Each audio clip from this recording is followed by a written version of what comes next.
उत्तर प्रदेश के एक छोटे से गांव सीतापुर में रामनाथ नाम का एक बुजुर्ग किसान रहता था। उम्र हो चली थी, शरीर कमजोर पड़ गया था, मगर मेहनत की आदत अब भी वैसी ही थी। वो दिन-रात खेतों में पसीना बहाता, मगर मौसम की मार और बाजार की बेरुखी ने उसे कर्ज में डुबा दिया था। उसके सिर पर साहूकार रघुनंदन का 3 लाख का कर्ज था। बेटा शहर जाकर काम में फंसा था और गांव में रामनाथ अकेला था, सिर्फ अपने खेत, अपनी उम्मीद और पुराने टूटे ट्रैक्टर के साथ। एक दिन गांव के प्रधान ने घोषणा की कि सरकार किसानों को नई तकनीक सिखाने और मदद करने एक योजना चला रही है, स्मार्ट किसान योजना। लेकिन इसके लिए उम्र की सीमा 55 साल तक थी। रामनाथ 68 का था। गांव के लोग हंसे, अबे रामनाथ, अब तुझे खेती छोड़ देनी चाहिए, आराम कर, क्या मिलेगा तुझे। मगर रामनाथ की आंखों में अब भी आग थी।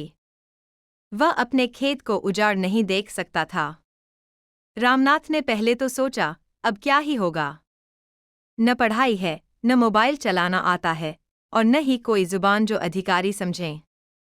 लेकिन एक दिन खेत में बैठा वो अपनी बीवी की तस्वीर के सामने बड़बड़ाया, बिजली के बिल, दवाई के खर्चे और रघुनंदन का ब्याज।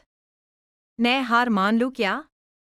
तभी पास से एक बच्चा बोला, दादू, आप सबसे मेहनती किसान हो, आप हार नहीं मान सकते। उस बच्चे की आंखों में विश्वास देखकर रामनाथ की हिम्मत लौट आई।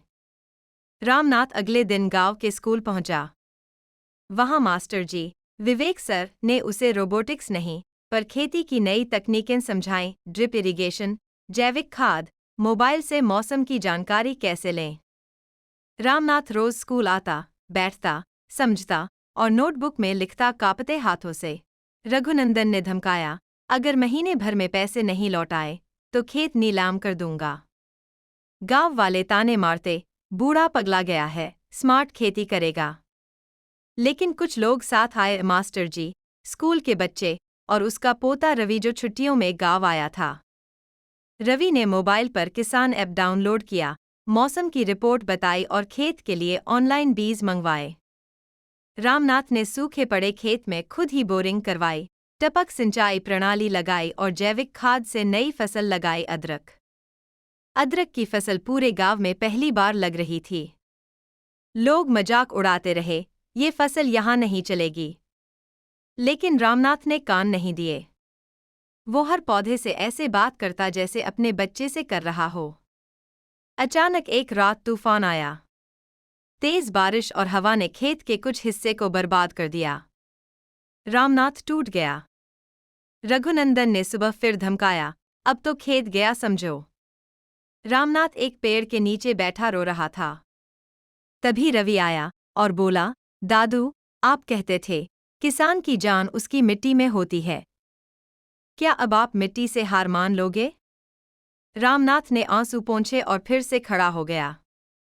बचे हुए पौधों की देखभाल उसने और भी मेहनत से की। 3 महीने बाद रामनाथ की फसल तैयार हुई। अदरक की क्वालिटी शानदार थी। रवि ने शहर के एक व्यापारी से संपर्क किया, जिसने पूरे खेत की उपज 5 लाख रुपए में खरीद ली। गांव वालों की आंखें खुली की खुली रह गईं।